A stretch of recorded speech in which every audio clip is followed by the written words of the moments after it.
So, as we mentioned earlier, there are 6 Premier League teams who are currently in the top 12 of the Champions League table. That includes 4 in the round of 16 automatic advance spots. As you can see there, Arsenal in 2nd place, Manchester City in 4th, Newcastle in 6th, Liverpool in 8th, followed by Spurs in 10th, and Chelsea in 12th place there. So there is a lot to discuss here, but I guess the basic question that we would be looking at, Jamie, is are we entering now a kind of a Premier League era in the Champions League? Is that something we can say? I think we can. I don't think we can talk about English teams dominating the Champions League until they win it. Mm-hmm.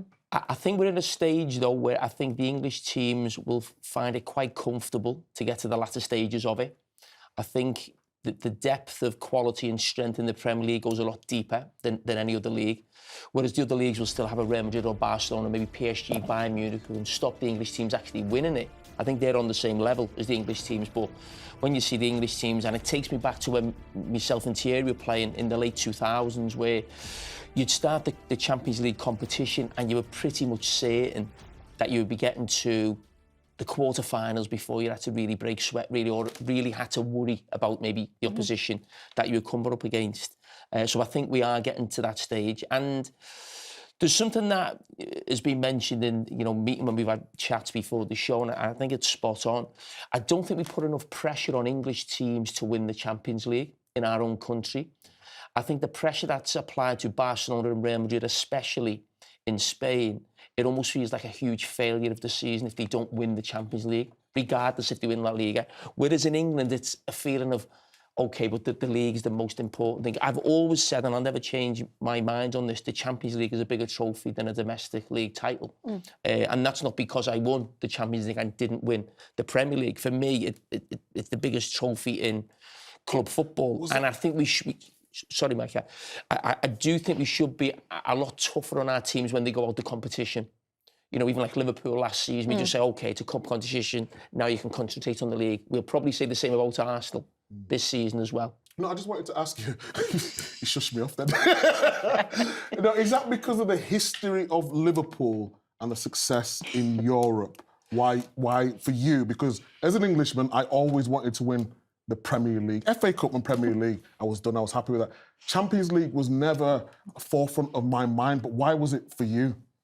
No, I don't think it was the forefront of my mind when I was playing. As like, it's just got to be about the Champions. What are you two laughing at? Am I stuttering here or something? I mean, you don't want to know why we're laughing. Trust me. Carry on with what you're doing. What's going on? I am listening now. I'm finding it. Is it rude? By the way. No, it wasn't rude. Let's go. Okay, right. Let's get back. Let's get back to go on. Let the kids carry on over there. Yeah. Right. I'm waiting for my turn. For you what? Your turn? I mean, Peter has said I spoke too much at the interview. Shall I just shut up? No, I enjoyed what you were saying. But why the Champions League is a bigger trophy than the Premier League. End of story. Why was it special for you? It's the biggest trophy you can win. End of story. It's not even a debate. Come on, Thierry wants to come in. Go ahead, Thierry. No. What's funny? No, but Go on, TT. Can't be shared now. No. Joking aside, I don't think you can say that the English team are dominating the Champions League right now. And I go with what Jamie was saying. You need to win it to say that. At one point, you had, I think it was 2 to 3 years in a row that you had three teams from England in a semi-final. Yes. Mm-hmm. So that's when you can say you're dominating in a way. But Barca, at one point, I think we went to the final beating English teams on the way. Paris Saint-Germain beat all the English team on the way last year. I just think that, as you said, when you arrive at Barcelona, and the same with you with the history at Liverpool, when you walk into the building, you see the Champions Leagues on the walls, you see people that won it, and if you want to be compared to legends at the club, it has to be by winning the Champions League.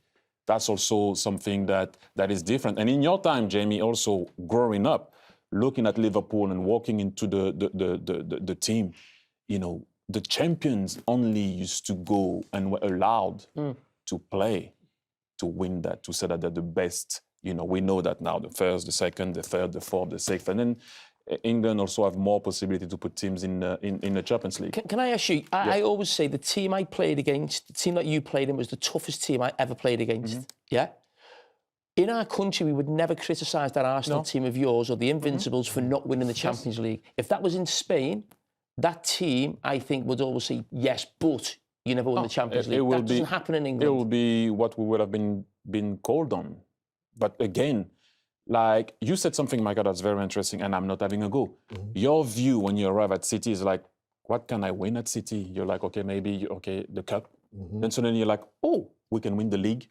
When you arrive in the building at Liverpool, you know the history in Europe. You know, we have an history in Europe at Arsenal, not in the Champions League yet in terms of winning. You understand what I'm saying? Like, you did believe sometimes at Anfield that you can like turn a game around like against anyone.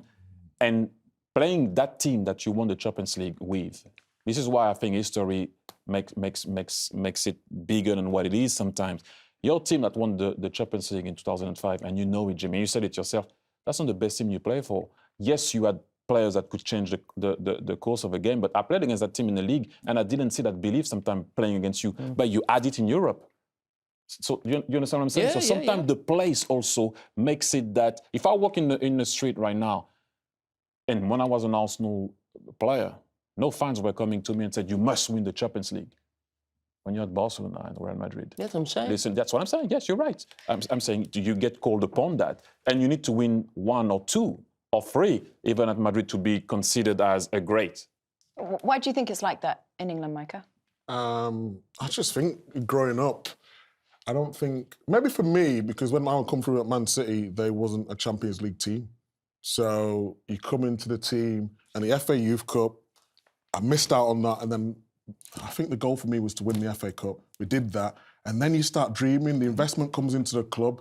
It's the league. That's all we talked about. It was never maybe because the Champions League wasn't realistic at the time, but it was all about the league. And then we missed out, we got to the Champions League, and then we won the league. And it was just, and if I ask any of my friends or ex-players, always say they'd rather win the league than the Champions League. And that's why when I ask you the question, it intrigues me. It genuinely does. I don't know if that's because of the history of the club or you personally just prefer the Champions League.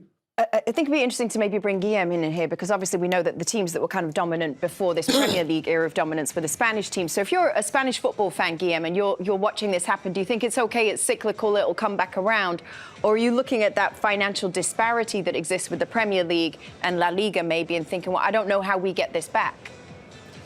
Well, quite clearly, I agree with the guys that English sides should dominate because of finances and quality, but a warning shot here. Number one, Barcelona and Real Madrid have got a new stadium, more income coming in, and they're inviting private money to come in as well, so they'll be competing in the market soon. Number two, in the last 20 years, you would say that the England financial muscle, has been superior to the Spanish one, and yet European titles, 33 for Spain, and 16 for England. And finally, the Premier League is living in a bubble.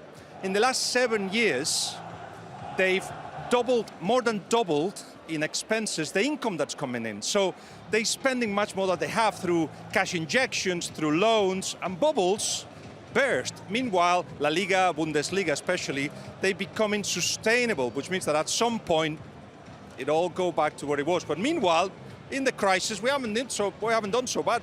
So is it okay then when all the money goes back to Spain? Because remember we had that debate when you were arguing about the English, it was a problem English teams having all the money, but it's okay if it goes back to the way it was with Spain having it and the English Premier League burst?